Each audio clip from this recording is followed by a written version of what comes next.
Hello everybody, welcome back to the Bad Bookers Wrestling Podcast. My name is Jack and today we are reviewing Monday Night Raw. A decent Monday Night Raw, I thought. It was a little bit hectic at times, but it was quite entertaining. And I was looking back at it, I was like, I can't see much fault in this, which is really strange. Really strange for a Monday Night Raw. But before we get into the review, why not leave a like on the video? It means a hell of a lot to us. Subscribe as well. And leave a comment down below on how you thought Monday Night Raw went for yourself. The very first thing we saw on Monday Night Raw was Vince McMahon stepping out of his limo. Nothing else, just him stepping out, walking out, looking at the limo driver, telling him to clean a spot on his car. That was it. But then the camera cut into the ring, Braun Strowman's music hit, and he entered the arena to talk about last week. Basically, in the shambles that was last week. He came to the ring, cut a promo claiming that Brock Lesnar has always been scared of him. When he had Money in the Bank, he was scared of him. When he had Universal title match with Roman at Hell in a Cell, he came down and broke down the Hell in a Cell door so he didn't win the title at the World Cup, name redacted. He was so scared he got Baron Corbin to attack Braun Strowman from behind, so he didn't win the title, so Brock Lesnar could win it. Braun said that, now he's all healed up and Baron Corbin's no longer in charge, so Brock Lesnar has got nothing now. He can't hide anywhere from Braun Strowman, and the only thing, he said that Braun's going to get the Universal title, and the only thing that Brock's going to get is these hands. And the crowd are like, yeah, go on, Braun. And Baron Corbin came out for some reason.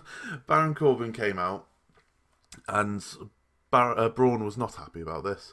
And Braun started a "you got fired" chant. But Corbin said that, he doesn't care what the fans think. He doesn't care what you think, Braun. He's going to concentrate on winning the Rumble and going somewhere where Braun Strowman will never be, and that is the main event of WrestleMania. Braun, he didn't like this comment, to say the least, and he chased down Baron Corbin to the backstage area, running around the backstage, looked at Vince's limo, thought better of it, turned round, and the camera kind of, as he turned round to walk off, the camera pans towards the corner next to some boxes, and there was Elias sitting there playing his guitar, and he performed a song for Braun Strowman, telling him that, in fact, Baron, yes, he was in Vince McMahon's limo. So Braun runs down to the limo, kicks the wing mirror off, he then drags the driver out of the window, and then knocks on the back door, can't open it, it seems to be locked, so he gets a lead pipe, all Goldberg-esque, and said Braun didn't punch the window. Braun starts smashing the windows with a lead pipe. Finally manages to open the door. Braun Strowman jumps out the other side. They looked at each other. Braun ripped the door off, by the way. Thought I mentioned that. He smashed the window, ripped the door off, and just kind of chucked it back. Not Brock Lesnar chucked it at a kid, but he just chucked it back. And then he told Baron Corbin to make sure he runs as fast as he can. And as Braun tries to go for him, he turns around, and who's there next to him? Vincent Kennedy McMahon. He's looking baffled about what's just happened with his limo. And he says to Braun, what's going on? You need to hesitate. You're dangerous. What are you doing?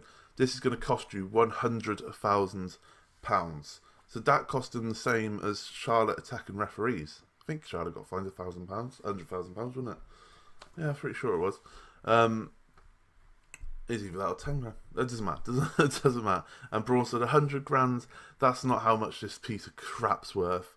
So Vince goes, all right then, I won't find you 100 grand. I'm stripping you of your title match against Brock Lesnar at the Rumble.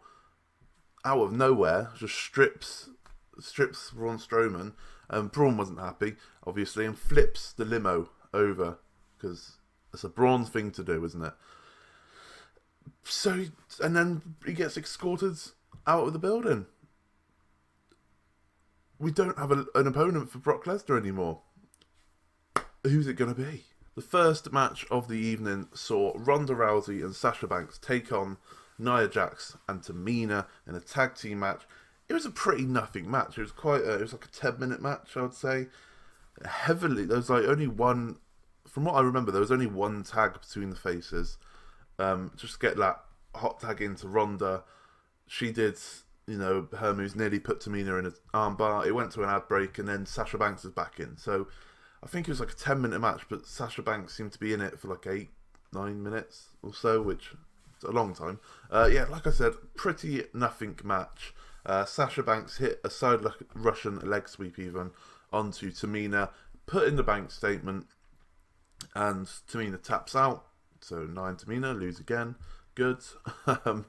Then they do an interview afterwards in the ring, and Ronda says that it was a great honour to team with Sasha Banks, and it would be a great honour to face her at the Rumble, and it will rank very high on her achievements in the WWE when she beats Sasha Banks. And Sasha Banks' face was like, When you're not going to beat me? Are you sure about that? Sasha kind of takes this the wrong way, and Ronda's like kind of backtracking and whatnot. I don't know if I like Ronda Rousey like this. Like, just beat people up, mate. You're Ronda Rousey, just beat people up. And once again, Sasha said what she said last week and said that she's going to make Ronda lose with a bit of class this time, and that Ronda replied saying, "You can keep the title of World Sorest Loser," and Sasha was like, "Calling me a loser?" And Ronda's like, no, I'm not calling you a loser. That's not what I meant. That's not what I meant. And Sasha went, "Look, you're not the only person around here that can tap people out." And that Ronda should remember that she called Sasha out. Sasha's not scared of Ronda. The only reason Ronda called Sasha out is because Ronda knows that Sasha is better than her. Sasha then, she'll do to Ronda what she did to Nia last week and Tamina just now, and then storms off. Now, she said, "You can bank on that," and then storms off. And Ronda chases after her to try and talk them through, like, "Oh, come on, I didn't mean it. And Sasha just turns around and goes, she will make Ronda tap out, walks away and says, "You're in our house now," throws up the 4, which the crowd's just no-sold. They didn't get what was going on. Throws up the 4 and then ran off to the backstage, which, if it was in a hot crowd, that would have got pop of the night properly, Sasha throwing up the 4. But it didn't, unfortunately. Like I said, nothing match. It's built a little bit towards Ronda versus Sasha. I don't know if I like Ronda like this, like kind of kissing up to people. But hey ho, decent little segment. Sasha doing that was got me like, oh damn, oh damn, who's going to interfere in whose match? But yeah, decent. Next up, we had the announcement, if you will. Throughout the night, we've been seeing people go to Vince McMahon's door asking for a title shot, kind of dealy, like, trying to show Vince McMahon that they are worthy of a title shot. But as he comes out the door, the interviewer asks Vince, like, who's it going to be? And Vince went, "I'm going to go to the ring and announce this." So Vince McMahon comes to the ring, but before he could say a single word, John Cena's music hit, not announced for the show or anything. John Cena, his music hits, and he comes down to the ring, and he says, "Back in the day, you had Stone Cold, he left you. You had The Rock, he left you. He had Brock Lesnar, who left to play football, and there was only one man that saved Vince McMahon after he looked at a bunch of rejects, and there was only one man that he gave a chance, and that one man was him, John Cena, and that all he wants from Vince is one final chance because he's never let him down in the past. He's done everything he's asked of him. Every chance he's given, John Cena's taken it and ran with it. And Cena wants one more chance to face Brock to become the 17-time world champion and beat Ric Flair's record. We all know it's wrong, but oh well. And the only reason why he'll take that chance and win is because he's got ruthless aggression. All right, John, calm down, mate. Drew McIntyre then came to him and was like, "How dare you? How dare you? I don't care that you got books. I don't care about your championships, but how dare you come out here and say that you're the only one here that's got ruthless aggression? How dare you say that you've got ruthless aggression? He then shouts in Vince's face saying, this is what ruthless aggression looks like, before being cut off by Baron Corbin once again. We seem to ignore entrance music for Baron Corbin now. He just comes on and goes, hey, hey, hey. That's his entrance music. Not as camp as that, obviously. I can't really remember what Baron Corbin said, but he asked for a title shot as well. And then Finn Bálor came out to a massive pop once again. Finn Bálor over as Rover, as they say. And says that, look, he doesn't like being left out of these conversations, and everyone's got to remember, he was the first ever Universal title. He's the only one in that ring that's ever held the Universal title. And Vince turns to him and was like, Finn, you know, there's a lot of beef going on here. He kept on saying that for some reason, but I don't know about your abilities facing Brock Lesnar. And Finn turns around to Vince and goes, Vince, you've never believed in me. The fans believe in me, but you've never believed in me. There's only one way to try and make you believe in me. And then he just turns around and attacks Baron Corbin. Drew McIntyre attacks Cena, but it wasn't before long. Drew McIntyre, Claymore kick to Finn Bálor, Claymore kick to John Cena. Drew McIntyre even's the one standing tall at the end of this, and Vince is like, yeah, this is good. Vince makes a fatal four-way for later on in the night, and the winner of that will face Brock Lesnar at the Royal Rumble match. We had a 6-way tag match now, a 6-woman tag match between the Riott squad versus Bayley, Natalya, and mystery partner. And it just so happened that mystery partner was Nikki Cross. Apparently, the new NXT call-ups are going to be on both Raw and SmackDown for a little bit. Don't know until when, but they're not brand exclusive at the moment. So Nikki Cross coming out on Raw doesn't mean that she's on Raw, so that's fine. Before the match, though, Jinder Mahal, in a backstage segment, Jinder Mahal confronted Vince McMahon about the Fatal 4-Way and asked why wasn't he in the Fatal 4-Way. Vince McMahon tells him to pick one of the 4 men. He's going to face him to qualify for the Fatal 4-Way to then qualify for Brock Lesnar. Jinder Mahal picks to face Finn Bálor, and it'll be Finn Bálor versus Jinder. The winner of that will go to the Fatal 4-Way, and then the winner of that will go face Brock. Simples, right? Simples. But we'll talk about that in a later date. This 6-woman tag match was all about Nikki Cross, which I loved.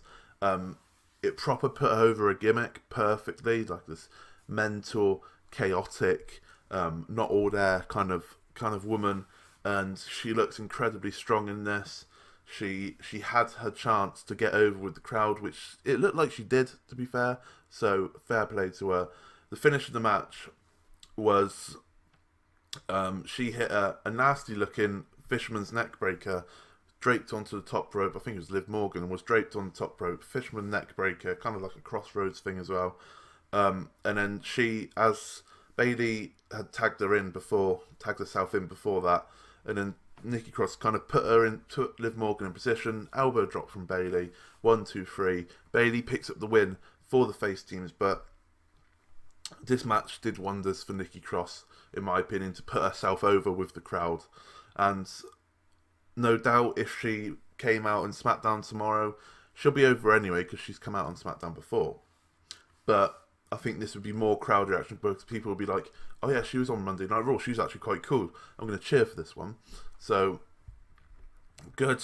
It put her over quite well, like I said. And it was an okay match. It's a 6-woman tag match. It was an okay match. We then had this match between Jinder Mahal versus Finn Bálor to see who would go into the Fatal 4-Way. Sunil Singh attacking Finn Bálor during his entrance while he was up on the top rope, tugging his leg. And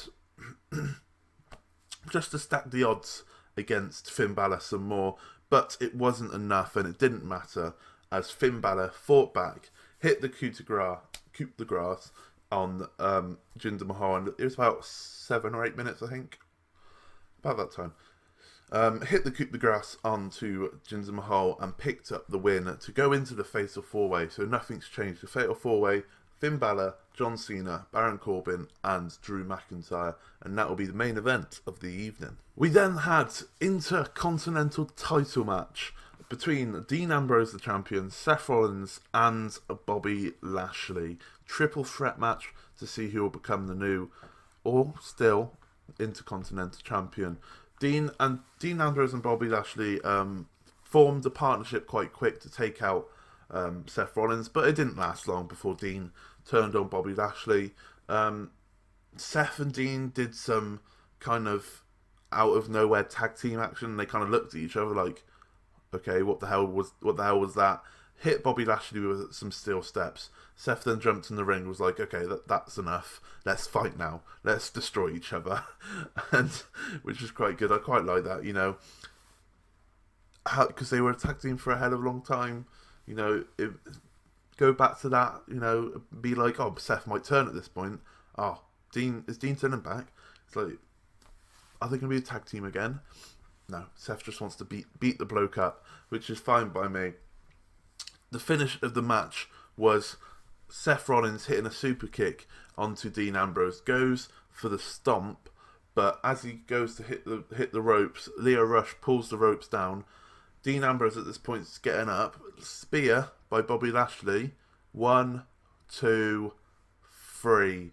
Bobby Lashley is your new Intercontinental champion out of absolutely nowhere. I'm not too fussed by this, if I'm honest. If it was Bobby Lashley 2-3 weeks ago slapping his ass, I would have been here like, what the hell's going on? Why is Bobby Lashley? But they've been booking him dominantly for the past 2 or 3 weeks. You know, actually taking out people, actually looking like a legit threat. So now that he's got the title, it kind of admits to themselves that yes, the Dean Seth thing didn't work. Dean's heel turn has been crap. Basically, it kind of confirms that, but it gets them away from the IC belt, which I don't think either of them need anymore. Either Seth or Dean need, so it gets them away from the IC belt, and Bobby Lashley can now face other people and try and uplift people from the lower mid card up to the mid card. Good. I like this. I like this decision to give Bobby Lashley the belt. He finally looks like what they were supposed to bring in. It's fine. It's fine, but I would have preferred it maybe to be the US belt and not the IC belt, but I'm not going to be fussy about it. It's a mid card belt. I'm more than happy with Bobby Lashley winning it at the moment. As long as he doesn't go back to slapping his ass, that's fine. Just keep him as dominant. Don't slap your ass, Bobby. And then you'll be an okay IC champion, in my opinion. Next up, we had a moment with Bliss, with Alexa Bliss and her guest, Paul Heyman. But before she introduced Paul Heyman introduced himself. Before that, she revealed the women's tag team title belts. And they looked alright, to be fair. They looked quite nice. I thought it was going to be, you know, the men's title belts with a white strap, but it actually was a completely different design. It looked a bit Triple H-y. They were like, you go make a belt, Triple H. He's designed the belt. You know, it's not as good as the NXT UK tag team belts, but still good. It's still good. Didn't look too generic. Actually looked good, like I said. 4 main roster belts, anyway. And the winner of that for the belts will be determined inside Elimination Chamber, which I found a bit weird. Why are they going inside such a dangerous structure to crown the first ever women's tag team title? I thought, you know, make a tournament or something like that would be quite good to, and then have that finish at Mania or something like that. I thought that'd be quite good to like elevate people and that. But 3 teams from Raw, 3 teams from SmackDown will face off in a Elimination Chamber match, and you know what? I'm okay with it. It just seems a bit weird, but women's tag team wrestling is actually going to mean something now, which good. Paul Heyman, like I said, tonight's guest, he introduced himself, and Alexa Bliss asked him, look, what emotions is going on right now as Braun Strowman's taken out of the Universal title picture? And Paul Heyman said, look, There's no emotions going on. Um, Brock Lesnar's going to beat whoever is put in front of him, and then he starts trying to, he shoots down John Cena, saying Suplex City was based on everything John Cena's about, and he was the first victim of Suplex City. He then puts over Drew McIntyre, saying he will be a Universal Champion, just not now. But then before he could speak about Baron Corbin and Finn Balor, Otis Dozovic of Heavy Machinery kind of popped out of nowhere, looking at the belts, looking at Alexa Bliss. Alexa Bliss looking scared as anything, and he kind of come out. I don't know if he wanted to take the belts or take Alexa Bliss. I'm really not too sure. Oh, before this segment, Alexa Bliss had a topless moment. Just thought I'd mention that before you pervs out there. But yeah, people came out to calm Dozovic down and like dragged him away, and that was the end of the segment. The fatal four, the ring sounded, and the announcer said that this match is going to be a fatal four-way match, and they just kind of walked off. It's a really weird end. Like it fits into Heavy Machinery or Otis Dozovic's gimmick being a bit mental, but I'm not too sure on it at the moment. I don't know where this is going to see. I can see one side why people think that they're now a comedy act, they're screwed on Raw or SmackDown. But on the other hand, it's like Otis has always been a bit mental, so it kind of fits into their character there. So I'm not too sure. I'm not too sure. I'm not too sure, but I also don't mind at the same time. But we will move into this fatal four-way match now to see who wins and faces Brock Lesnar at the Rumble. It kicked off and it was a fairly decent match. It wasn't the best fatal four-way in the world, but usually fatal four-ways seem a bit too much. There seems a bit too much going on, but this seemed okay. It wasn't a long match. It was about 15-20 minute match, I think, so it wasn't too long. Everyone got their moves in and whatnot. I think everyone hit their finishers, so not too bad. Everyone looked fairly strong at points. There were some interesting choices of placement for commercials in this match, which really harmed it in my opinion. But commercials happen. It just, like, at one point Drew was setting up Baron Corbin for a Claymore kick and they just went to a commercial. It seems a bit weird.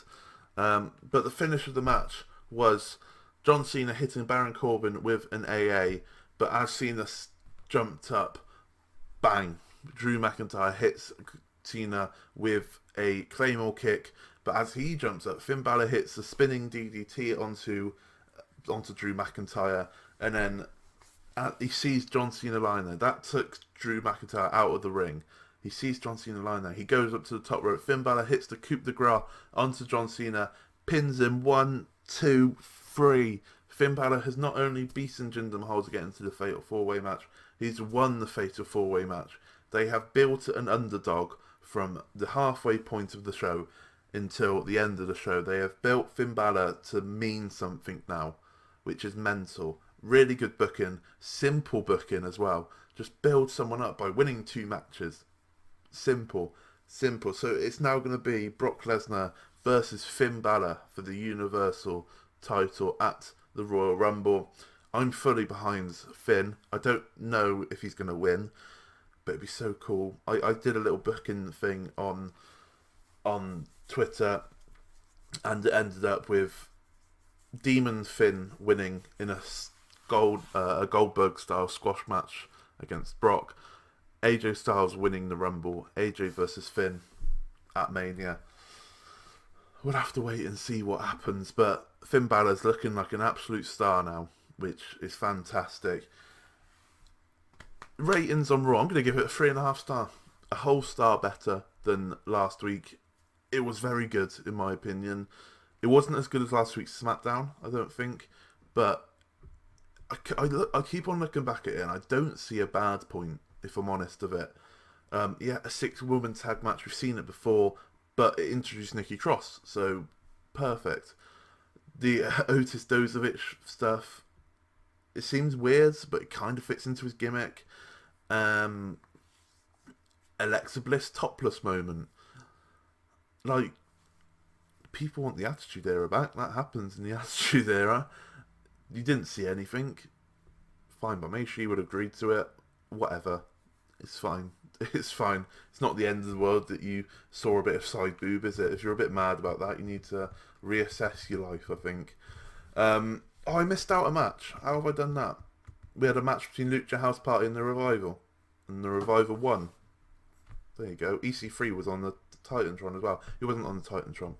He was just in a video package. So yeah, I missed that. At least the Revival won. If they had lost, I would have given up, I think. But yeah, that was the end of Raw. 3.5 stars out of 5. I'm going to give it. Decent Raw. Decent. If you did like that, leave a like. You should have liked it at the start of the video anyway. Leave a like. Hit subscribe if you're new around here or you haven't done so already. Leave a comment on what your favourite bit of Raw was. If you enjoyed Raw, if you didn't enjoy Raw. And I shall see you again very soon for SmackDown Live tomorrow. Thank you very much for watching.